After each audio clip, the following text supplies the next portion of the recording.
한국에서 최초로 이걸 알면은 뭘 알 수 있냐면,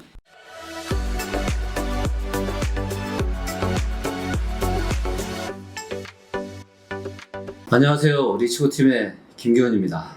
지금 이제 다들 느끼고 계시겠지만 지금 상황이 돌아가는 게 지금 보통 좀 심각한 게 아니죠. 주가가 오늘 지금 엄청난 폭락을 하고 있습니다. 지금 2시 43분인데요. 지금 코스피가 지금 70포인트 하락했고요. 그래서 한 3% 정도 조금 넘게 하락하고 있고, 코스닥 같은 경우는 마이너스 38포인트가 넘습니다. 그래서 이게 마이너스 5%가 넘는 굉장히 큰 지금 하락을 좀 보이고 있고요. 그리고 이제 환율 같은 경우도 지금 10원이 훨씬 넘게 올라갔죠. 그래서 1,400원 지금 넘었다는 얘기가 바로 엊그제 들린 것 같은데, 지금 1,433원을 지금 돌파하고 있는 이런 상황입니다. 눈이 그동안 유튜브에서 말씀드렸다시피 아직 최악의 상황은 오지 않았고 점점점 상황이 더 심각해지고 있는 이런 상황입니다. 근데 이런 상황에 더더욱더 향후에 대한 안 좋은 굉장히 심각한 이야기를 하고 있는 이번에는 이제 한국 데이터가 아니고요. 미국 부동산 데이터입니다. 그래서 2008년 서브프라임 사태가 터지기 직전에 나왔던 아주 중요한 데이터가 있는데요. 최근에 이 데이터가 2008년 금융위기 때보다 훨씬 더 빠르게 치솟으면서 수치가 안 좋아지고 있습니다. 아마도 대한민국 이제 뭐 부동산을 이야기하시는 분들이나 뭐 이렇게 이러신 분들은 아마 이런 데이터가 있는 줄도 모르시는 분들이 아마 거의 다 대다수일 텐데, 아마도 한국에서 최초로 아마 이런 데이터들을 가지고 부동산 시장을 이야기하는 게 아닐까 생각합니다. 저는 이제 이 데이터를 상당히 개인적으로 제가 오래전부터 좀 보고 있었고요. 자, 이 데이터가 뭐냐? 지금 이제 리치고 엑스퍼트라고 해서 이제 이 유료 버전에 보면 경제 리치고 안에 이제 보시면 이제 미국, 한국의 이런 경제와 부동산 관련한 데이터들이 있습니다. 왜냐하면 부동산 시장에, 한국의 부동산 시장에 굉장히 많은 데이터들이 영향을 미치지만 그 중에는 어찌되건 전 세계 최고의 경제 대장은 미국이잖아요. 그렇기 때문에 미국의 데이터를 보는 게 매우 중요하다라고 해서 이 유료 버전인 이 리치고 엑스퍼트에는 그 내용을 좀 넣어놨고요.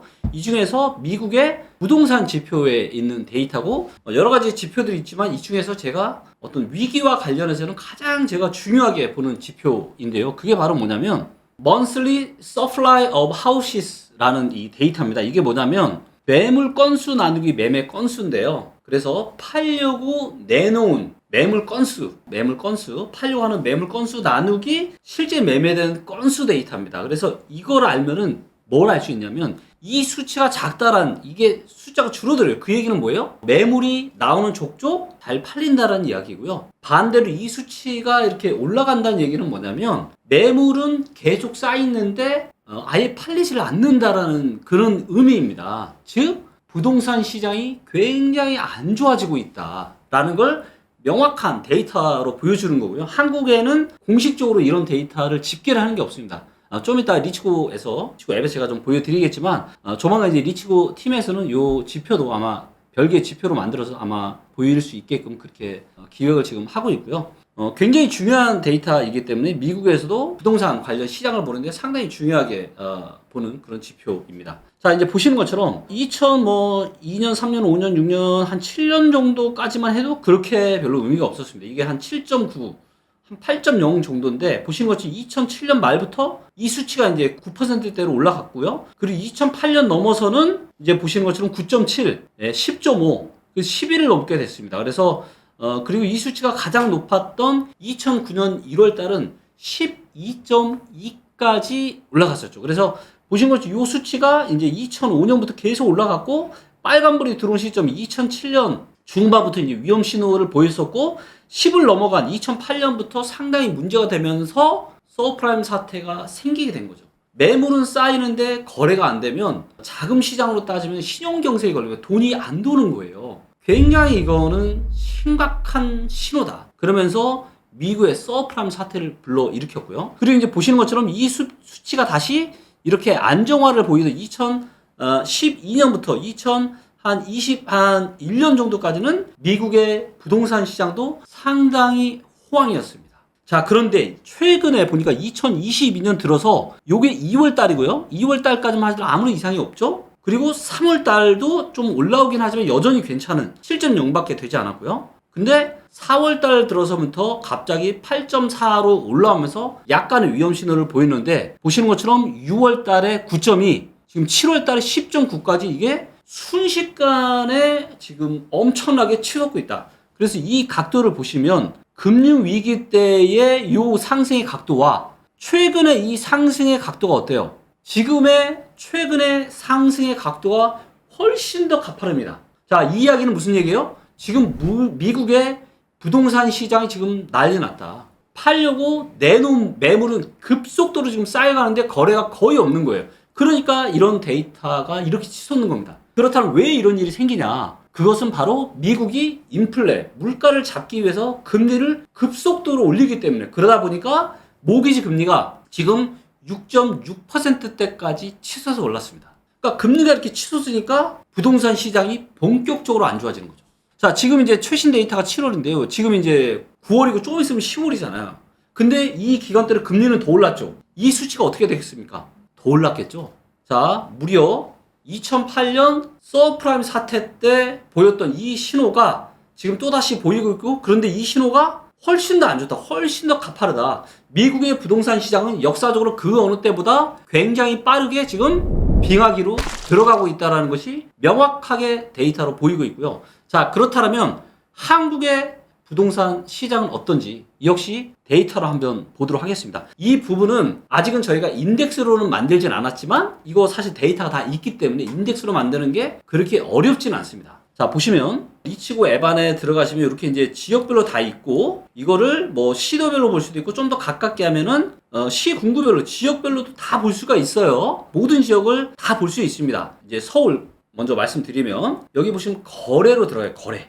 자, 그럼 거래에 들어가시면 요 파란색 선이 매물입니다. 매물이고 보라색 막대 그래프가 거래량이에요. 그러니까 매물 건수 나누기 매매 건수가 아까 제가 보여드린 미국의 그 데이터였잖아요. 근데 이 데이터가 바로 미국의 그 중요한 지표와 똑같은 데이터인 거죠. 이거를 저희가 나누기 위해서 수치로만 아직은 인덱스로만 만들지 않았다 뿐입니다. 자, 그렇다면 지금 우리가 눈대중으로만 봐도 알 수 있죠. 9월달은 좀 그렇고 8월달로 가면은 62,000건이 서울에 아파트 매물이 쌓여 있는데 거래가 500건밖에 안 됐습니다. 보시는 것처럼 막대 그래프가 계속 줄어들고 있죠. 거래량이 거의 없어요. 매물은 조금 줄어들긴 했지만 여전히 매물이 많습니다. 그렇게 따지면 미국으로 따지면 그 인덱스가 지금 어떻게 됐다? 한국이 최악이다 지금. 지금 잘 알고 계시겠지만 거래량 데이터를 보면 2008년 금융위기가 가장 심각하던 2008년 11월 달보다 오히려 거래량이 더 없습니다 지금. 그때보다 지금 상황이 훨씬 더 심각하다라. 그 얘기는 무슨 얘기입니까? 한국도 지표를 안 만들었지만 이 지표가 지금 굉장히 지금 치솟고 있고 안 좋고, 그 얘기는 뭐다? 한국에도 서브프라임 사태 같은 그런 굉장히 심각한 상황이 지금 다가오고 있다는 겁니다, 여러분들.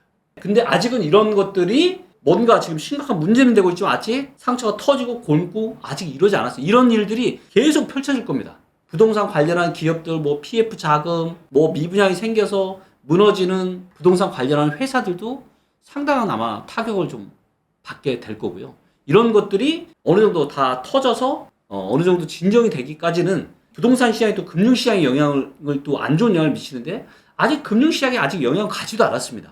그렇기 때문에 지금의 뭐 주식이나 환율 이런 상황이 쉽게 지금 진정이 될 거다라고 자칫 오판하셔서 지금 여기에다가 올인을 하는 이런 잘못된 선택은, 위험한 선택은 절대로 하지 않으셨으면 좋겠어요. 지금의 이런 부동산 시장의 이런 안 좋은 상황이 금융시장에 영향을 미치는 때가 조만간 옵니다. 그리고 그때가 지나야 돼요.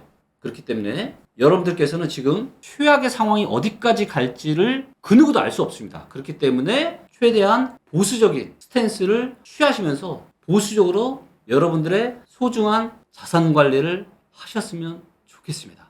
오늘 제가 정말 너무너무 중요한 말씀을 좀 드렸는데요. 주변에 좀 영상 공유도 좀 해주시고, 그리고 좋아요, 구독, 그리고 알람 설정까지 해주시면 너무 좋을 것 같습니다. 앞으로도 리치고의 김기호는 철저하게 데이터에 근거해서 여러분들의 부동산 관련한 자산에 대한 의사결정을 쉽고 빠르고 정확하게 할 수 있도록 도움을 드리도록 하겠습니다. 고맙습니다.